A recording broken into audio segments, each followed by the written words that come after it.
కొరుట్ల నియోజకవర్గం, కొరుట్ల మున్సిపాలిటీ, మెట్పల్లి మున్సిపాలిటీతో సహా 4 మండలాల్లో కూడా సంపూర్ణంగా బంద్ పాటించడం జరిగింది. బంద్ కూడా విజయవంతమైంది, మీరందరూ చూస్తూ ఉన్నారు.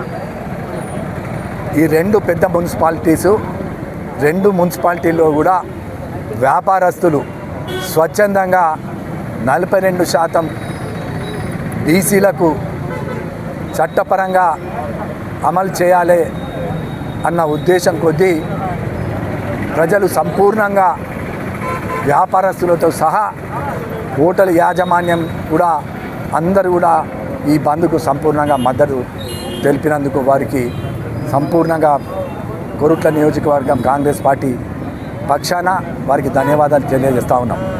మీ అందరికీ తెలుసు, కాంగ్రెస్ ప్రభుత్వం వచ్చిన తర్వాత రాహుల్ గాంధీ గారు ఏదైతే జోడో యాత్రలో మాట ఇవ్వడం జరిగింది, మేము అధికారంలోకి వస్తే 42% రిజర్వేషన్ తెలంగాణ రాష్ట్రంలో అమలు చేస్తామని చెప్పడం జరిగింది. కాంగ్రెస్ పార్టీ అధికారంలోకి వచ్చిన తర్వాత రేవంత్ రెడ్డి గారి నాయకత్వంలో పిసిసి అధ్యక్షులు మహేష్ కుమార్ గారి ఆధ్వర్యంలో మరి 2 చట్టసభల్లో కూడా మరి 42% ఆమోదం పొందడం జరిగింది.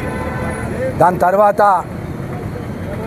ఈ 2 సభలు ఆమోదం తెలిపిన తర్వాత మరి ఒక స్పెషల్ ఆర్డినెన్స్ కూడా ప్రభుత్వం తీసుకొచ్చి గవర్నర్ దగ్గరికి పంపడం జరిగింది.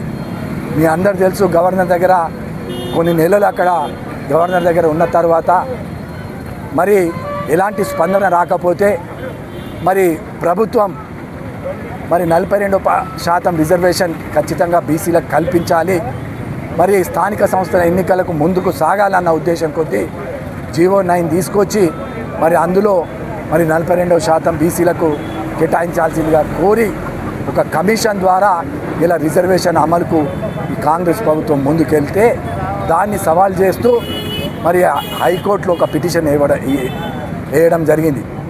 ఆ పిటిషను మరి హైకోర్టులో వచ్చినప్పుడు మరి హైకోర్టులో ఇటు ప్రభుత్వం తరఫున న్యాయవాదులు, అటు ఎవరైతే పిటిషన్దారులు ఉన్నారో వాళ్ళు ఇద్దరు పిటిషన్లను హైకోర్టు విన్న తర్వాత మరి ఈ 42% రిజర్వేషన్కు బ్రేక్ ఇవ్వడం, మరి స్టే ఇవ్వడం జరిగింది హైకోర్టులో. దాన్ని అప్పీల్ చేస్తూ సుప్రీంకోర్టు కూడా కాంగ్రెస్ పార్టీ వెళ్ళిన తర్వాత కూడా మరి స్టే ఇవ్వడం, దాని తర్వాత మరి ప్రభుత్వం తప్పకుండా మేము 42% కట్టుబడి ఉన్నామని మరి ఉన్న యావత్ తెలంగాణ బీసీలందరూ ఒక వేదిక మీదకి వచ్చి ఒక జేఏసీ ఏర్పాటు చేసి ఆ జేఏసీ బంద్ పిలుపు మేరకు ఈరోజు యావత్ తెలంగాణ రాష్ట్రం బంద్ జరుగుతూ ఉన్నది. బంద్లో అన్ని పార్టీలు ఏవైతే అనుకూలంగా ఉన్నాయో జేఏసీకి అన్ని పార్టీలు కూడా బంద్లో పాల్గొని ఇలా కొరుట్ల బంద్ను విజయవంతం చేసిన వ్యాపారస్తులకు, అదేవిధంగా అన్ని పార్టీ శ్రేణులకు, ముఖ్యంగా కాంగ్రెస్ పార్టీ శ్రేణులు ప్రతి ఒక్కరు కూడా బంద్లో పాల్గొని విజయవంతం చేసినందుకు వారందరికీ కూడా ప్రత్యేకంగా ధన్యవాదాలు తెలియజేస్తాను.